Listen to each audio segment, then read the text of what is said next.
ছাত্ৰ ছাত্ৰীসকল আমি ইতিমধ্যে আগৰ ভিডিঅ'ত সন্ধিৰ নিয়মাৱলীসমূহৰ বিষয়ে আলোচনা কৰিলোঁ। গতিকে আজি আমি আলোচনা কৰিম বিসৰ্গ সন্ধিৰ বিষয়ে। গতিকে বিসৰ্গ সন্ধিৰ তোমালোকে নিয়মাৱলীসমূহ চাই যাবা। পূৰ্বপদৰ শেষৰ বৰ্ণ বিসৰ্গযুক্ত হৈ পাছৰ প্ৰথম বৰ্ণ প্ৰথম চ বা দ্বিতীয় চ হ'লে বিসৰ্গৰ স্থানত তালুক বিয়া খ হয়।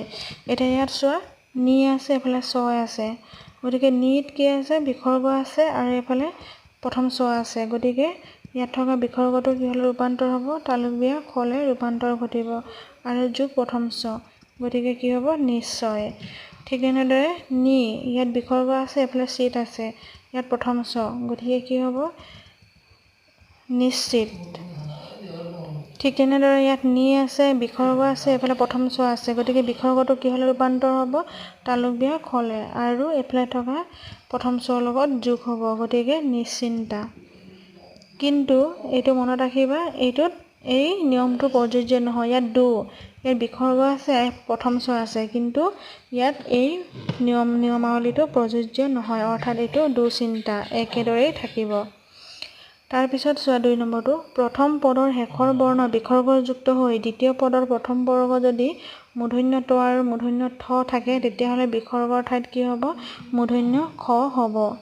ধনু যোগ টংকাৰ, ইয়াত বিসৰ্গ আছে, এইফালে মূৰ্ধন্য ত আছে। গতিকে এই বিসৰ্গটো কি হ'লে ৰূপান্তৰ ঘটিব?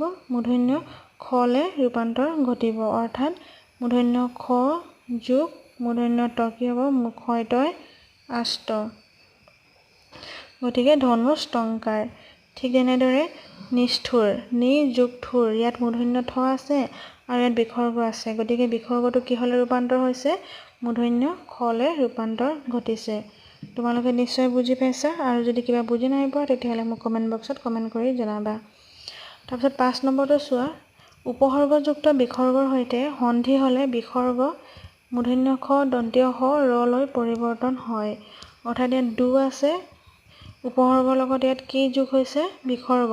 এইফালে আছে নীতি। গতিকে ইয়াত বিসৰ্গটো ৰলে পৰিৱৰ্তন ঘটিছে, দুৰ্নীতি। ঠিক তেনেদৰে দুষ্কৰ, ইয়াত থকা বিসৰ্গটো মূৰ্ধন্য খলে পৰিৱৰ্তন ঘটিছে। তাৰপিছত নিৰ্ণয়, নি যোগ নয়, গতিকে বিসৰ্গটো কি হ'লে ৰূপান্তৰ ঘটিছে? ৰলে পৰিৱৰ্তন ঘটিছে।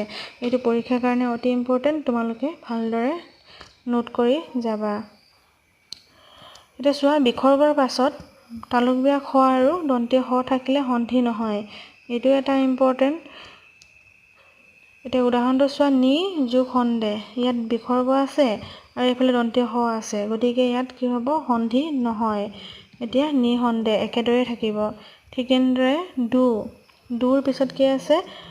বিসৰ্গ আছে, এইফালে দন্তীয় স আছে। গতিকে সম্বাদ, দুসম্বাদ একেদৰে থাকিব।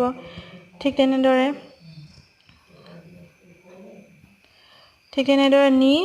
ইয়াত নি আছে, ইয়াত তাৰপিছত বিসৰ্গ আছে আৰু এইফালে তালুক বিয়া খ আছে প্ৰথম বৰ্ণটো।